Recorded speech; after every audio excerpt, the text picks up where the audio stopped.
Hey everybody, Joseph Rothschild here, aka... But first, this video is sponsored by... Cerveza Cristal. Cerveza Cristal. And we are back with another Twitter thread. Today I want to talk to some individuals who have fallen out of love with Yu-Gi-Oh! Before falling back in. Yu-Gi-Oh! Is more expensive than it's been pretty much ever in its history, and with a lot of individuals deciding to put down the game for at least a little bit, I wanted to talk to some other individuals who had done the same. Today I am asking you, for individuals who have left the game for some period of time, either quitting or taking a hiatus, what is it that got you back in? And I'm beginning with my own experience. During Dragon Ruler format, I was priced out of the card game. It was about the same price as it is now, and was able to get back in when Duelist Alliance released, which included functionally a hard reset of Yu-Gi-Oh! It was great to be able to feel like I didn't miss too much during the time that I was gone. What did you all come up with? Asher Brown says, don't play it anymore, but Duel Links really pulled me back in big time. I do look back on early Duel Links so fondly because not only was the game fun, it revitalized my enjoyment of Yu-Gi-Oh!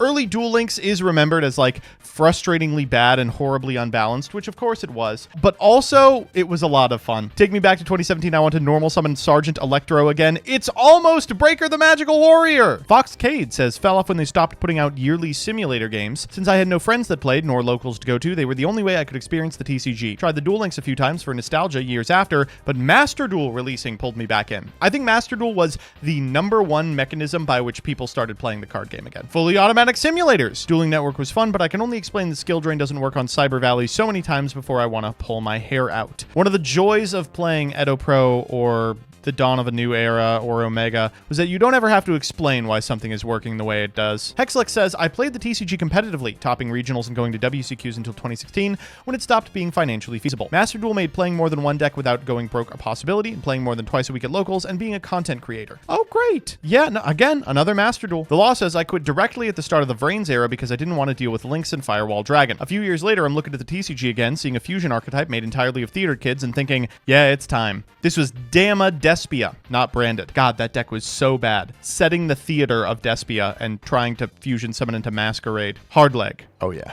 Es Rabu. Dash says, I took a break from the game around fall of 2018, not because of Spiral, but because my college classes were getting to be a lot. I stopped thinking about modern Yu-Gi-Oh! Until March 2020 when these returning to Yu-Gi-Oh! Videos kept being on my suggested video feed, and he will return once again. Blade Yu-Gi-Oh! Says, still waiting on mine. Come back, friend! This popped up in my recommendeds one day, and I immediately fell back in. I know we all make fun of Gage, but the boy knows how to make a fucking series. If you've played a trading card game for any amount of time, you know there is no thrill greater than opening a fresh booster pack.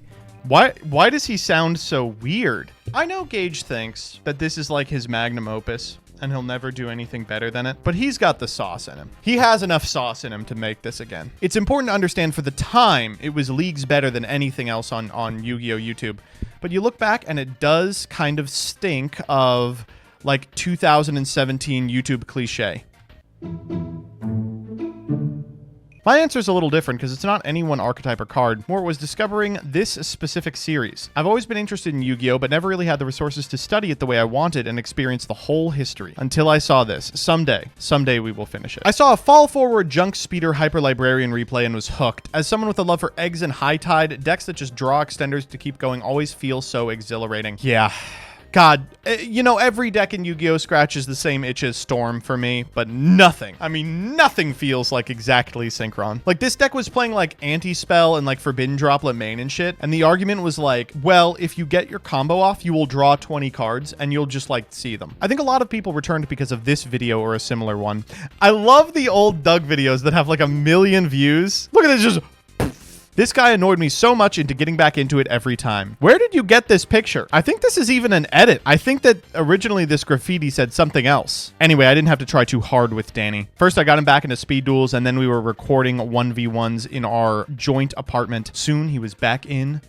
Started in Magic Ruler, dipped when dad decks happened. Classic. And I was a teenager without hundreds of dollars to blow. Got back in around Dino Rabbit because Gear was the coolest collection of little dudes ever. You are the only person I know, Auntie, who is like, like, why did I get back into Yu-Gi-Oh? It's the fucking Crash Bug episode. Dustin says, I never was into playing paper Yu-Gi-Oh because it felt daunting how much catching up I had to do, especially with collecting hand traps and staples. But then, during a late stream in response to a viewer lamenting card prices, said, the time to start paper play is right fucking now. God, this set was so good. Fell out of the game right before PP. He fell out of the game before PP to focus on school, and I never felt like catching back up. It wasn't until the Soul Burner structure, the ultimate introductory product, gave me an actual cheap and easy way to get back into the metagame. I'm sensing a pattern here, which is a lot of people leave the game when it's expensive and come back when they print a 3-of structure deck that can get you a competitive strategy. I wonder if that's something that we can use. Fell off sometime around the Synchro era because I didn't have anyone around me to play anymore. Later, I found stuff like Rada's videos and enjoyed hearing about the game, but I wasn't playing until this bad boy release, and I bought 3 of them. Another structure deck, 3x competitive strategy. I left around GX era and ended up coming back because of this sexy beast. You're a monster. I can't imagine being like, well, the last format I played, direYGO was the best card. What's good now? Monarchs. Sounds about right. I lost my entire collection sometime during the 5Ds era, which completely demotivated me from interacting. Then Legendary Collection 3 Yugi's World came out, along with the other Legendary Collections. It reinvigorated my excitement and allowed me to regain cards from my childhood and more. Wow, you're telling me a reprint set full of cheap prints of exciting cards is instrumental in bringing people into the game? How strange. Was out for years, but saw these at Walmart and friends talking about Yu-Gi-Oh! Picked up 2 Slifer, 1 Obelisk, then used some childhood cards to learn how to play the game, and I went from normal summon Reactor Slime to normal summon Ariane now. Well, I'm happy that you're back in. These are like the worst introductory product. People buy them because they're like, wow, Egyptian gods, but you are going to be lucky if you're able to play a single game with these big hunks of junk. To Yu-Gi-Oh! Specifically, that's on Master Duel, but to the TCG, it was this. What the fuck? A 3-of structure deck that builds into an affordable strategy for competitive?